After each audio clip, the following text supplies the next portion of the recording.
Silêncio. Se um dia Deus vier à terra, haverá silêncio grande. O silêncio é tal que nem o pensamento pensa. Afinal, foi bastante grandiloquente para a vossa necessidade? Clarice Lispector, A Hora da Estrela. Como podemos ver, o silêncio presente nessa obra tem por objetivo impedir o leitor de aceitar alguns discursos instituídos. Afinal, o silêncio não fala, o silêncio é. Ele significa, ou melhor, no silêncio, o sentido é. A incompletude do sujeito pode ser compreendida como trabalho do silêncio. Assim, eu acredito que linguagem cria mundos. E há um outro tipo de relacionamento com a linguagem. E um dos aprendizados mais incríveis para mim, como pai do Davi, foi aprender a linguagem do meu filho. Sem som, mas tanta comunicação. As não palavras falam profundamente ao meu coração. Eu creio que Deus fala. Lá no Evangelho de Marcos, capítulo 1, versículo 10, diz assim: assim que saiu da água, depois de ser batizado por João Batista, Jesus viu o céu se abrindo e o Espírito descendo como pomba sobre ele. Então veio dos céus uma voz dizendo: tu és o meu filho amado, em ti eu me agrado, eu tenho todo prazer, eu me comprazo.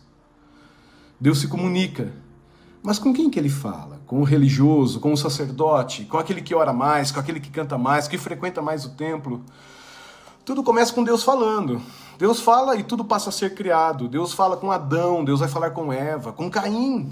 Deus fala com Noé antes e depois do dilúvio. Deus vai falar com Abraão, Deus vai falar com Agar, a estrangeira expulsa da sua casa. Deus fala.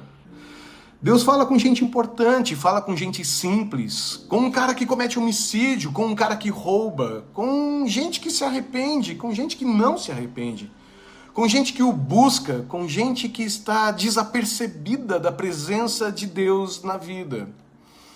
A voz de Deus não encontra resistência na ação do homem, porque se Deus resolver falar, a sua voz vai romper todo o silêncio. Ele vai falar no deserto, vai falar no palácio do faraó, vai falar na caverna, vai falar no templo.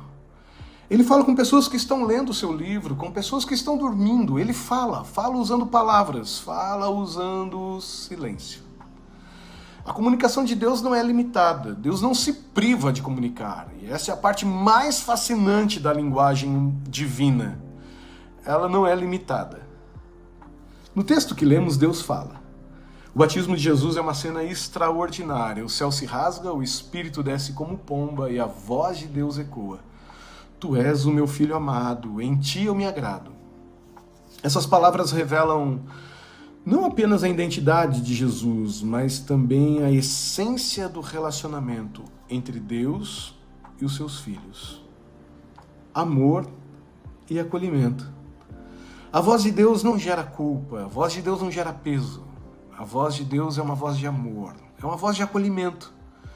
Na voz de Deus nós encontramos a nossa identidade, mesmo quando outras vozes que nos interpelam tentam dizer que isso é mentira. Tu és o meu filho amado, em você eu me agrado. 3 anos depois desse texto, Jesus foi preso e condenado injustamente e caminhava com a cruz. Todas as vozes exteriores eram vozes de maldade, de xingamento, de violência, vozes de morte, enquanto Deus estava em silêncio. A única voz que ecoava no coração de Jesus foi uma voz ouvida há muito tempo, antiga, uma voz que o definia, uma voz que foi ouvida em dias de profunda amizade, a voz de Deus. Tu és o meu filho amado, em ti eu me comprazo. Lembre-se, o que define você não é o que você está sofrendo. A voz de Deus é que define você. Filho amado, filha amada. Quem define você não é a sua situação contingente, mas o Deus que ama você. No dia do silêncio, lembre-se da declaração de Deus: você é meu filho amado, minha filha amada. E que essa realidade pavimente todo o caminho da sua existência.